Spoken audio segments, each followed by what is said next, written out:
And Katie gives us the thumbs up. Good morning and welcome to the Unitarian Universalist Church of Tullahoma. Today is Sunday, November 14th. So welcome to those of you here on Zoom, those of you live streaming, and those of you on the recording. We'll start with an opening reading. And this is by Sarah Getty McNeil. Come in with crisp morning air outside. Come in wearing the autumn sunlight on your face. Come carrying the turning of the seasons in your heart. Whatever and however the greatness of life is speaking to you now, you are welcome here in our circle of friends. And now we go to our chalice lighting. Okay. We light this chalice as autumn shows us its beauty to kindle a flame of warmth as a reminder of the connection that draws us in to a community that opens us up.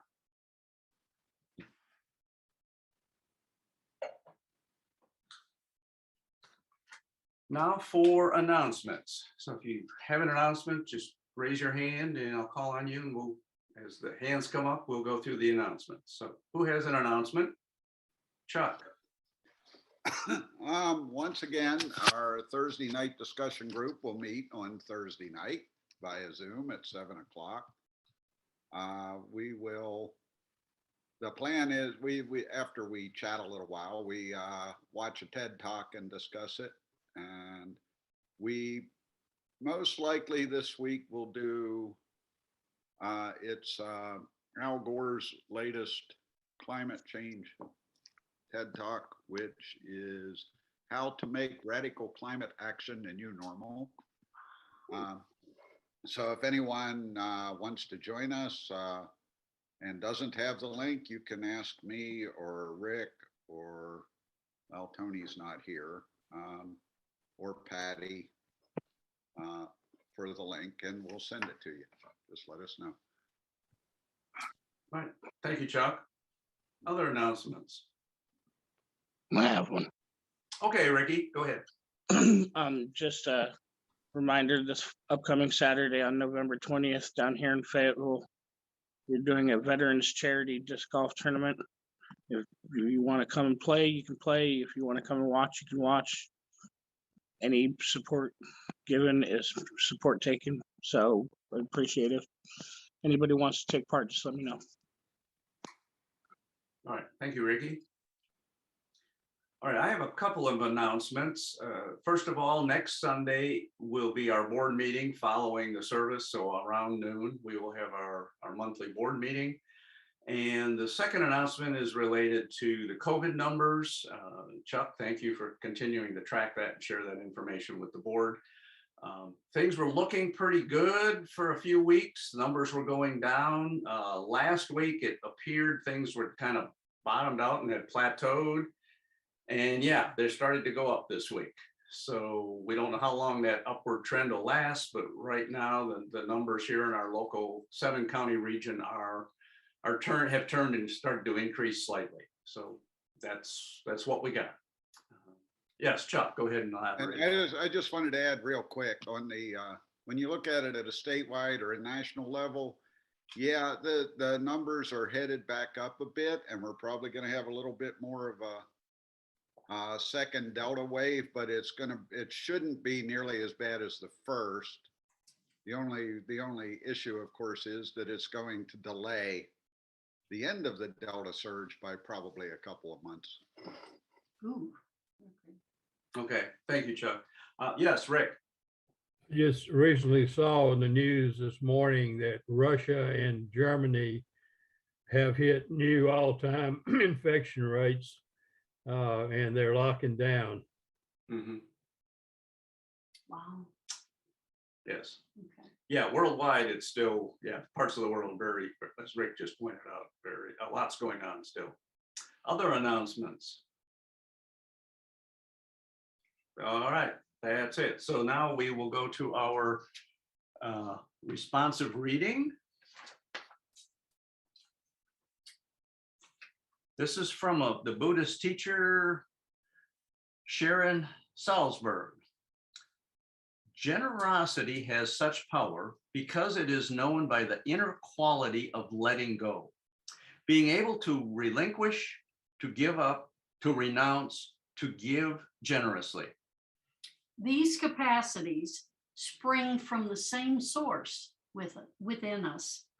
When we practice generosity, we open to all of these liberating qualities simultaneously. They carry us to a profound knowing of freedom. And they also are the loving expression of that same state of freedom. Fall, then, is the perfect season to give generously of your time and talents to others. We now move on to our speaker, who is our own Doug Traversa. So Doug, it is all yours. And let's see, the title we have here is Spiritual Yearning. So if that's it, great. If not, clarify. That's it. Please. All right, there you go. Thank you, Doug. Yes, we're on the same page. So over the last few months, I've been reading some books on spiritual quests, individual spiritual quests, including one called The New Men, about Americans training to be Catholic priests in a seminary in Rome, The Search for God at Harvard, which is about a Jewish religion reporter who enrolls for a year at Harvard Divinity School, and The Empty Mirror, about a Dutch man who travels to Japan, shows up unannounced at a Zen temple, and trains there for over a year. I'm interested in the motivations that drive people to seek something outside of themselves, something that will give them more meaning in their life, or a deeper connection to God, or the universe, or ultimate reality, or whatever term they want to use. I find these yearnings very interesting because I've also felt them throughout my life. Something that struck me as I read these books was that while no one gave up their religious identity, be it Catholic, Jewish, or Buddhist, I also got the impression that no one considered their path to be the only path, the one right way. Even the priests in training who were wrestling with commitments to celibacy in the priesthood really did not spend much time talking about Catholicism being the only way. What I did see time and again was people wrestling with deeper truths that they could not fully grasp, and often not getting the peace that they hoped for. For instance, here's a passage from The New Men, the book about the Catholic priests. And in it, there's a group of these students who gather in what they call the circle. And in this place, they can share their thoughts in complete confidence. They can share their doubts and the things they wrestle with. And here's an example of their conversations. If we are supposed to turn our lives over to God's will, how do you know you are really doing it? I mean, let's say I sense the need to, I don't know, leave the seminary and get married. Okay, how much do we trust our own feelings? How do we know when God is talking, or if it's just some random feeling taking hold? We are so goal-driven, most of us anyway, the leader went on. I told my spiritual director, why aren't I further along? I want to be there, not here. And what does he say? God will only allow you to get as close as he wants you to be. What's that supposed to mean? That's hard for men like myself, who can be very inflated and full of themselves. I go down to the chapel and think, what am I doing this for? God will only let me get as close as he wants. It's totally out of my hands. So I figured that holiness is no more than the desire to be close to God. It's up to him whether he'll let you near. There's quite a bit here to unpack. How does anyone know God's will when God is silent? God doesn't speak to them. Imagine the frustration, especially for men deciding whether or not to forego having a family. Imagine wanting to be close to God, and yet God is silent. Imagine having your spiritual director tell you, in essence, Maybe you'll never get any closer. Maybe God doesn't want you to get closer. That's actually some pretty heavy stuff if you're in their shoes, especially. Of course, one of the obvious possibilities, at least to the reader, is that God doesn't exist at all, at least not in the way these students think. And rest assured, some of them have doubts that there is a God. Imagine being a seminary student and doubting God exists. And this makes it remarkable because they stay in seminary anyway, even with these doubts.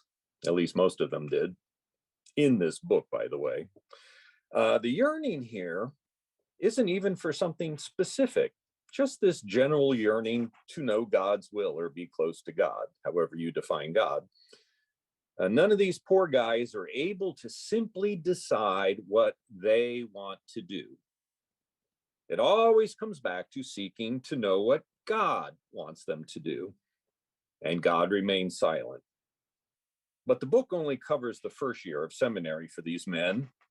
And even with that, we do know that some of the stories don't have a happy ending, and that's just briefly touched on at the end of the book. One notable exception is Tran, a man who as a child lived through the Vietnam War and his family's persecution at the hands of the communists.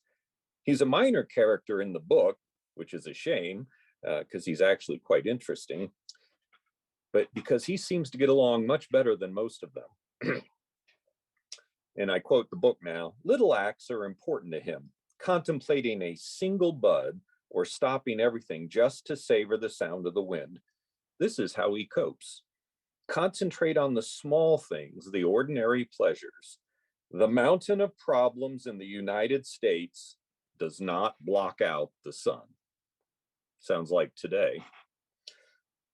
As much as we may like to focus on all the troubles we face individually or as a nation collectively, they don't compare to what Tran went through, and they don't block out the sun. I found this to be particularly powerful. Something else I've noticed is that there is a great deal of religious overlap in areas that on the surface sound very different. For instance, consider prayer. Think about how you think of prayer, first of all. Many people would consider the Lord's Prayer as a great example, where you ask for your daily bread, you give and receive forgiveness. But then consider this description from the book, the way prayer is taught to the budding priests. And I quote, the type of prayer encouraged for the seminarians is a distant kin to the familiar recitations at Mass. The faculty comes up with any number of metaphors for the process: dissolving self, illuminating tranquility. The goal is something transcendental, and its most unadorned definition, trying to slip outside the ordinary experience. Try to sense the infinity and wisdom of God, the seminarians are told. It's there. Be open and above all, listen. They say, let God pray you. This is a breach between ordinary petition, the give me this and I'll be good praying that starts in our childhoods, and the union of contemplation and meditation the seminarians are told to seek. It's a hazy goal, especially for many of the new men. That's the term they use for these students, the new men. This new state, called infused prayer by some theologians, has no rules and no well-marked path to achieve it. Each seminarian struggles alone to reach the moment the saints and spiritual scholars exalt. A serene oblivion to everything but you and God, a tangible feeling of God's existence. It's the first level to the ultimate state for Catholic mystics, a transforming bond in which someone feels their entire soul is attuned to God, and the line between free will and God's will merges. Now, this sounds very much like Buddhist meditation techniques. If you just substitute the word universe or everything or all that there is for the word God, the similarities are very striking.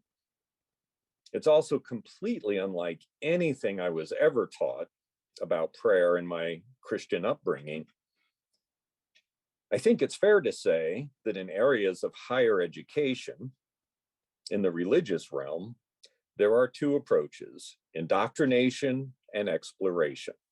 And I've experienced both. Having gone to two conservative Christian colleges, I can assure you that we were told very specifically what we should believe, what was right, and what was heresy. There was a correct way to believe. And if you no longer believe these things, at least openly, you could be expelled.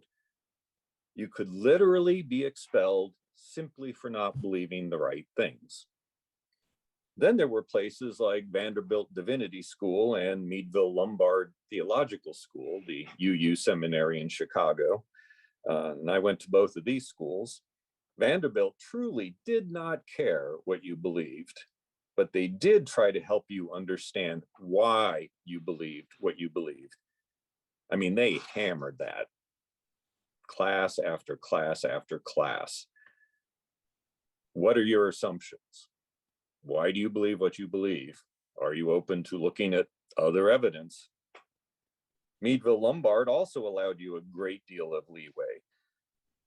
Now, I suspect there were some beliefs that would get you in trouble because you were being evaluated for your suitability in the ministry, but you had a huge amount of discretion as to what you believed. So what's the bottom line from all this? When someone, perhaps you, has a deep yearning to find meaning in your life, to find some form of correct answer to some ultimate question, if you choose to go down the exploration path, not the indoctrination path, you will probably conclude a couple of things.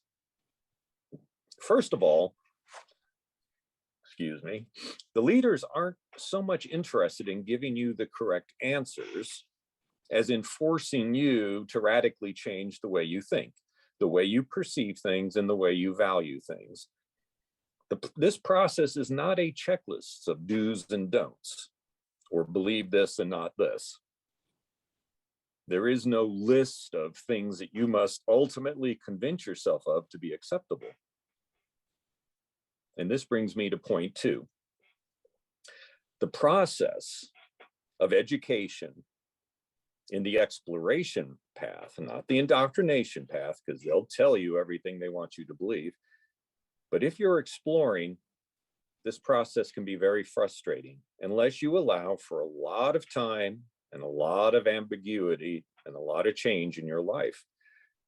You will probably find these sorts of teachers can be very hard to understand.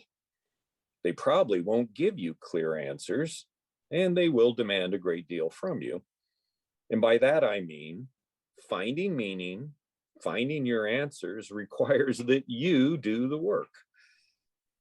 This is driven by the yearning I mentioned earlier, that is the title of the sermon. This yearning can only be generated by you. No one can impose it on you. And furthermore, I'm not saying you have to have it or that that's even a desired goal. I'm speaking to those who have this or wrestle with it. Fortunately, you live in a country where, should you have this yearning, you are free to explore many different paths. So many places in the world don't give you that option. You are not constrained by a theocratic government that insists only one religion is acceptable. You're not in a communist government where they try to prevent free thought and really oppress religious thinking. Thanks to modern technology, vast amounts of information are available to you. I was just discussing this with someone the other day who's been wrestling with what he believes and how he left one religion to essentially become an atheist, and how easy it was to find people online who he could talk to, who books he could, or information he could read, all the sources that were available to him as he wrestled with this, which, I didn't have when I was younger. When I made my change in life, I had to go out and find literal physical books. literal physical people face to face that I had to talk to. Nowadays, you can do it through the miracle of the internet. You can gather information, and it's whatever path you're trying to explore. It's out there and easily accessible. That's amazing, and a blessing that people should take advantage of.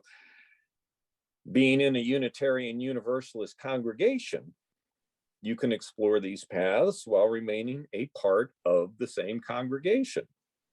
Even if your views change, people aren't going to say, well, you no longer subscribe to our checklist of faith items that you must hold to be a member. So you can maintain your relationship with people in the church, continue to attend without fear that you're going to be found out or kicked out.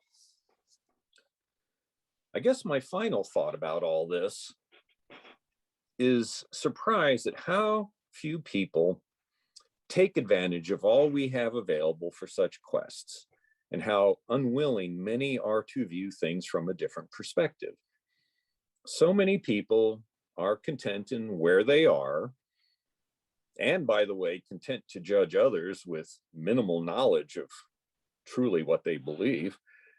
Their way's correct and the others are wrong. It's very simple.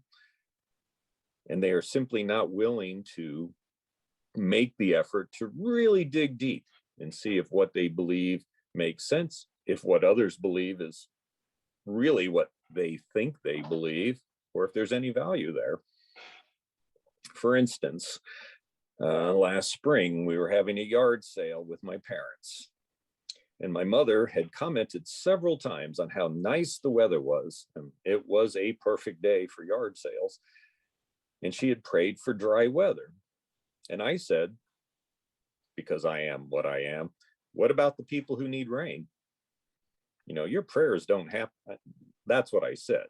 Adding on to it now, your prayers don't happen in a vacuum. If your prayers affect how things function, then other people are affected negatively. It's inconceivable that your prayer for something you need doesn't somehow hurt somebody else somewhere. Not everyone's praying for the same thing. So naturally, when I said this, that was a little bit of a conversation killer, except about the weather. I mean, about the weather. It's not like we stopped talking completely.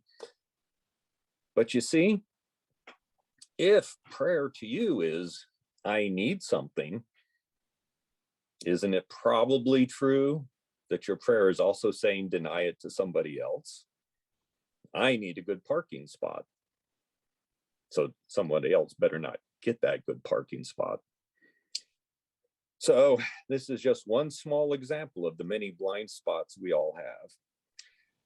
So don't be blind to all the opportunities that you have, the freedoms that so many in the world don't have.